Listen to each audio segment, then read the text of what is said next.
Good evening and welcome to the Women's Journey Foundation's Making Her Story Awards Ceremony and Production. My name is Dr. Beatriz Valencia. You can call me Betty, and I am your MC for the evening. Tonight we acknowledge and celebrate achievements and contributions of women in American history. The Women's Journey Foundation's mission is to strengthen confidence and resiliency in women and girls. The annual production of HERstory is part of a larger objective to create an equitable world where women and girls are celebrated for their tremendous value and can explore their aspirations and have the freedom to exercise their full potential. The Women's Journey Foundation is a 100% volunteer-operated nonprofit that produces programs to educate, engage, and foster empowerment for generations of women. Some highlights are the Girls I Can program, which includes a national annual conference, monthly virtual connection circles, a Youth Ambassador Council leadership program, and the I Am Women's program established nearly 20 years ago, as well as tonight's presentation of Making Her Story, with a goal to expand and reach into schools and curriculum across the country. Additionally, the foundation does a tremendous amount of outreach partnering with over 32 nonprofits, including the National Women's History Museum in Washington, and has recently created a HERstory badge program for Girl Scouts. Tonight, we will commence with our award ceremony, followed by the incredible pre-recorded performances that are a tribute to some extraordinary women throughout our history. With all the advances women have made, seldom are these trailblazers mentioned throughout the pages of history. This is our salute to those who have paved the way. Make sure to download a copy of the program, which can be found on our homepage of womensjourneyfoundation.org. In it, you will find the actor and honoree bios, trivia, info about our sponsors, and the amazing team behind this production. It's a great keepsake. Remember to stay tuned for the performance right after the award ceremony, and following the performance, a message from the founder of Women's Journey Foundation, Patty Terrell. Tonight, we set the stage and let us begin with some current-day crusaders that are lighting the pathway for future generations. We acknowledge their contributions with Legacy Award, Rising Star Award, and our first ever Allied Distinguished Gentleman Award, and of course the Esteem recognition of the Lifetime Achievement Award. These trailblazers reflect accomplishments and contributions in the medical field, education, advocacy, activism, local politics, and policy, all with the broad goal of creating a true representative and equitable society. Our first Legacy Award recipient is Dr. Susan M. Love. We are so privileged to award Dr. Love with the Legacy Award for her extraordinary work to advance breast cancer research. During a time when quotas were actively used to dissuade women from entering the medical field, Dr. Love persisted and fulfilled her dream of becoming a doctor. In 1980, Dr. Love became the first female general surgeon of Boston's Beth Israel Hospital. Dr. Love witnessed the disparities of women's healthcare and research and dedicated her professional life to the pursuit of ending breast cancer. As founder and chief visionary officer, Dr. Susan Love's Foundation Breast Cancer Research, she oversees an innovative research program centered on breast cancer causes, prevention, and eradication. Dr. Love fundamentally believes in kicking down barriers to allow young women to enter the medical field and is confident, and I am too, that we can be the generation to end breast cancer. Dr. Love believes we all have the responsibility to create a better world. In terms of what woman in U.S. history has inspired me, it's always been Elizabeth Blackwell. She really was the first woman physician in the United States, and she was born in England and then moved to the U.S. in 1832. And she was inspired to go into medicine by a dying friend. She was staying with a dying friend, and the dying friend said that her ordeal would have been so much better if she'd had a woman physician. I never feel like I'm doing enough. It makes me feel humble. I set out to be a doctor when there still weren't that many doctors, and there were still quotas in medical school as to how many women they would accept. It was either 5% or 10% could be women. And I became a surgeon, and nobody offered me a job. I was at Harvard, but nobody offered me a job. I hung up a shingle and I waited. And the only patients that came to me were women with breast problems. So the way I became a breast surgeon, people always want me to say, "Oh, I was at my mother's deathbed" or something, which was not true. No, it was sexism. It was because nobody else would send me any other patients, and I realized how badly they were being treated, and that they weren't being given all the options, and nobody was really explaining things to them. And so that really got me going, and I wrote the first edition of the breast book, which went into 5 editions, and it's now, I had to self translate it myself into Spanish because I couldn't get a publisher to do that, believe it or not. They said, "Our women don't want to know these things." Well, my dad always said that our role in life was to make the world a better place. And that's my motto. That's always been my motto ever since. And I think that means we may not be responsible for causing all the problems, but we have a responsibility to try to make them better.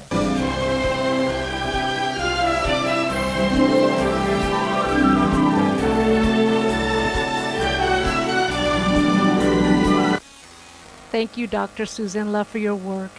Our second Legacy Award recipient is Educator Angelica Reyes.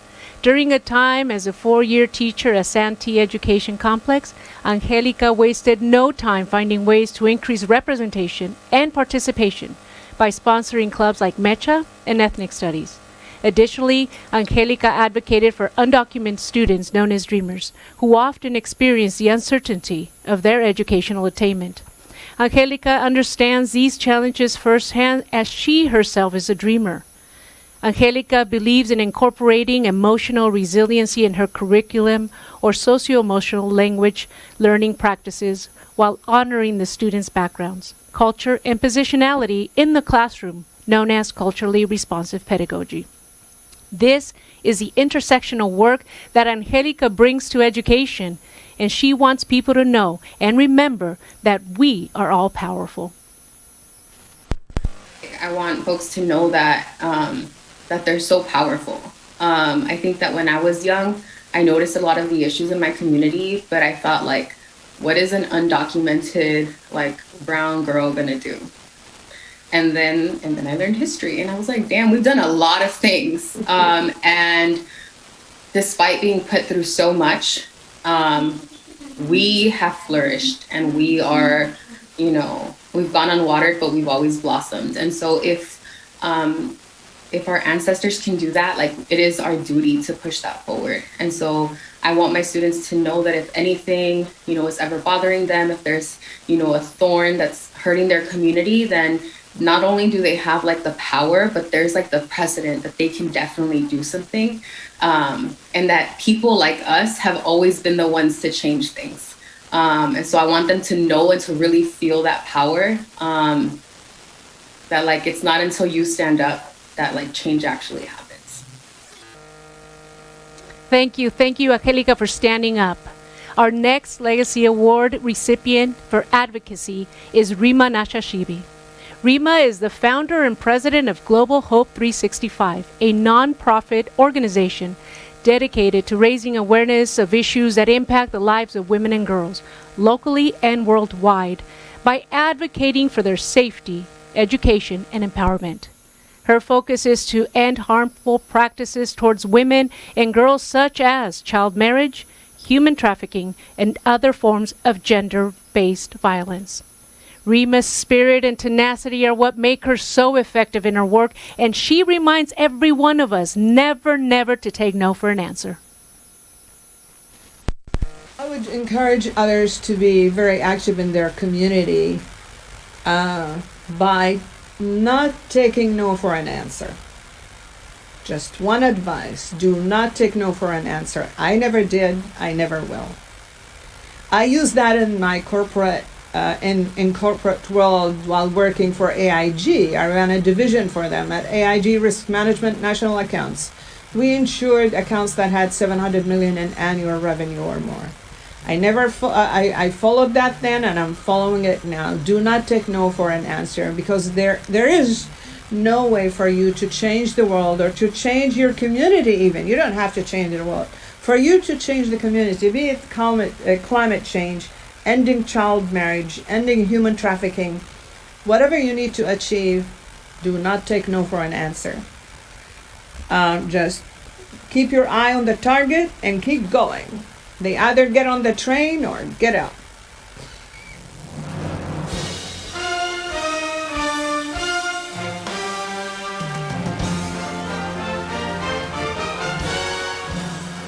Excellent, excellent. We are on the train with you, Rima. Now, each year, the Women's Journey Foundation awards a young person on the rise. This year, we're proud to present Cielo Echigoyen with the Rising Star Award. Cielo is a Santa Ana High School student and is passionate about issues facing immigration in her communities. Following her father's 2019 arrest by Immigration and Custom Enforcement, Cielo further understood the urgency to advocate and care for others in similar situations. At the same time, her community, made up of teachers, friends, and family, helped her manage the stress of being separated from her father. Cielo notes that there is no formula to becoming active in your community. Instead, she encourages active listening and lifelong learning. This young Santanera rising star was recently accepted to Harvard University and is on her way to becoming a doctor. Felicidades, Cielo. Yes. One of my favorite quotes from Barbara McClintock is, when you're right, you don't care if nobody believes in you. So she's definitely an inspiration to me. She's an inspiration to so many women in STEM. And she's the headstrong woman that I hope to become. People seeking to get involved in their community, there isn't exactly a cookie cutter path, but I can say that the most important thing is to listen, to be observant, to be willing to educate yourself, and to forgive yourself for the mistakes that you're going to make as you're educating yourself. But the most important thing is to take care of yourself, because there are many times, I know personally for me, that I feel that there are so many obstacles and so many injustices in my community that I become overwhelmed. And it's important that we take care of our mental health, because at the end of the day, these changes don't come about if the individual isn't doing well. So definitely be observant and be willing to learn.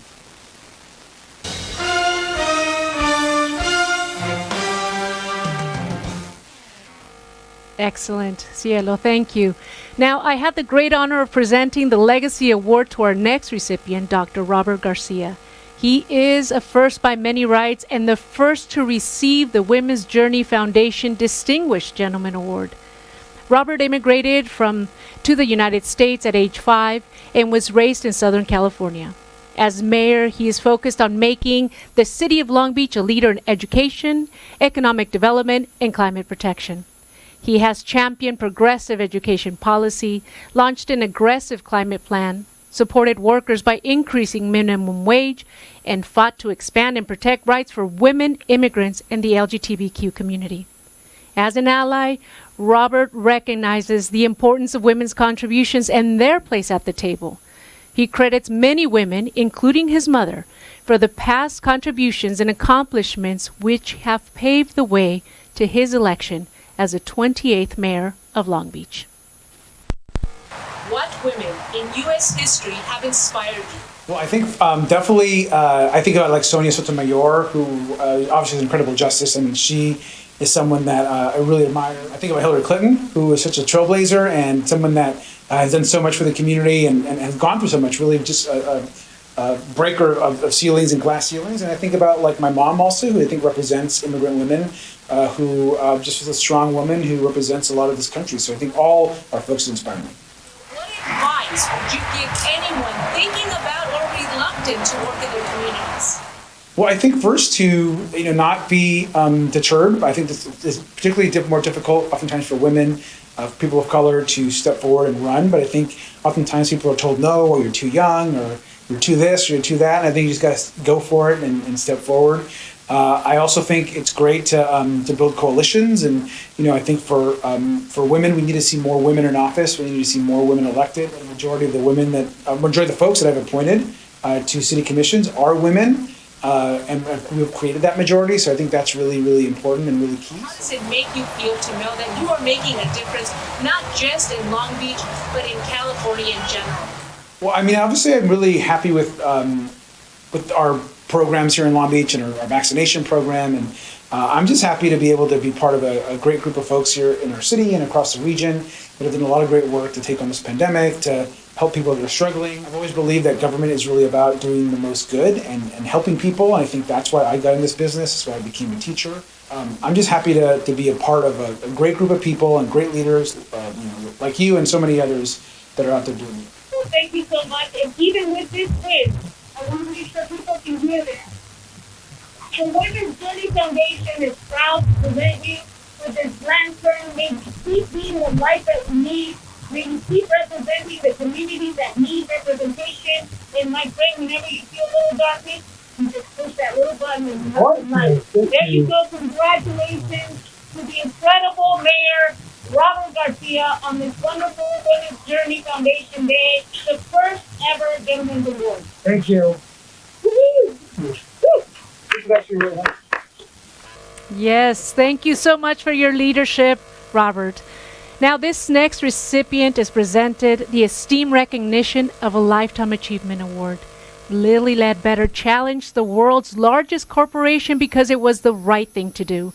In 1979, Lilly was hired by the Goodyear Tire and Rubber Plant in Alabama as a line manager, a position largely occupied by men.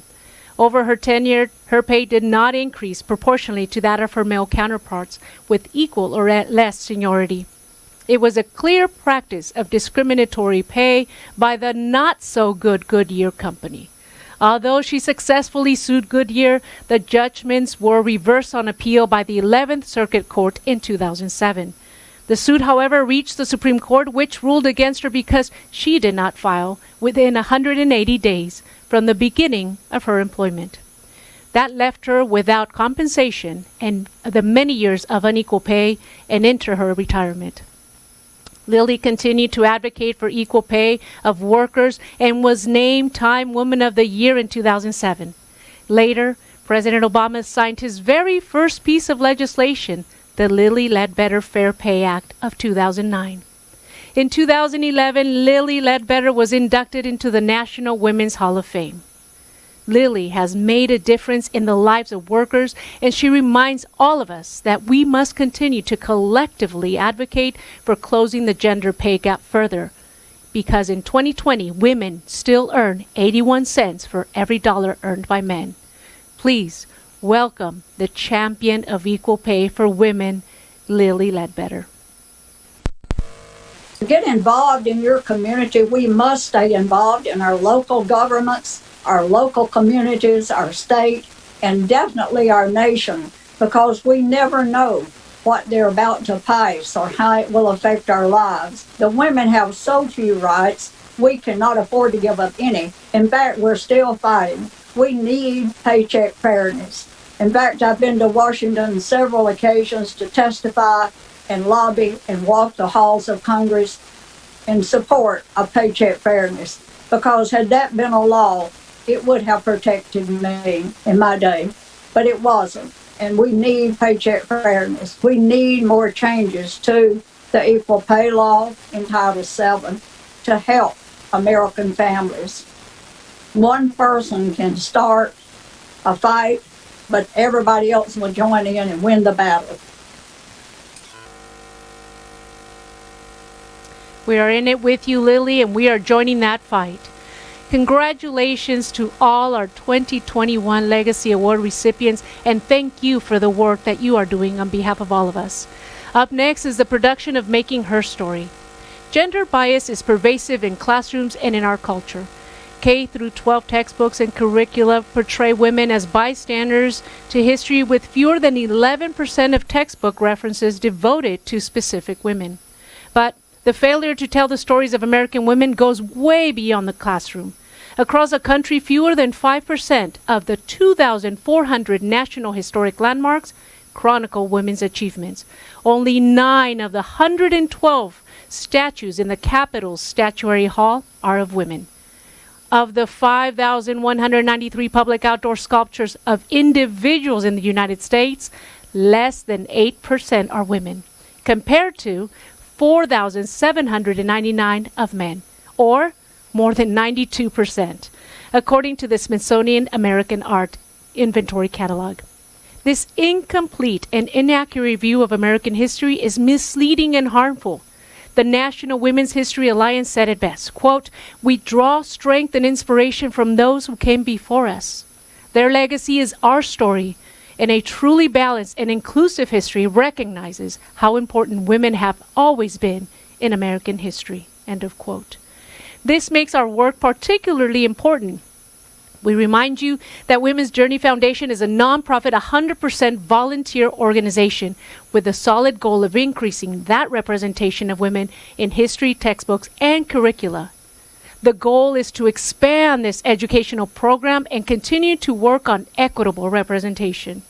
You can start today by visiting womensjourneyfoundation.org and click HERstory, where you will find opportunities to donate and have your donation matched dollar for dollar this week only. Thank you, Diane Middleton. And the ability to receive a variety of unique items to Women's Journey Foundation, like a deck of cards with original artwork, including a commemorative mug, which I think we all need, and you have the opportunity for a once-in-a-lifetime original Lady Justice, which is up for bid.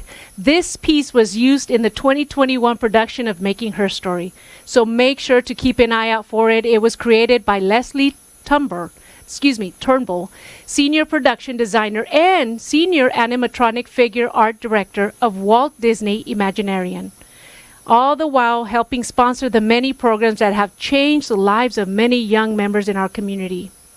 You can bid on this item at womensjourneyfoundation.org, and bidding will remain open for the next 2 weeks. Now, it is our privilege to present the first ever virtual production of Making Her Story. Don't forget to stick around after the credits to hear a brief but important message from Patty Turrell.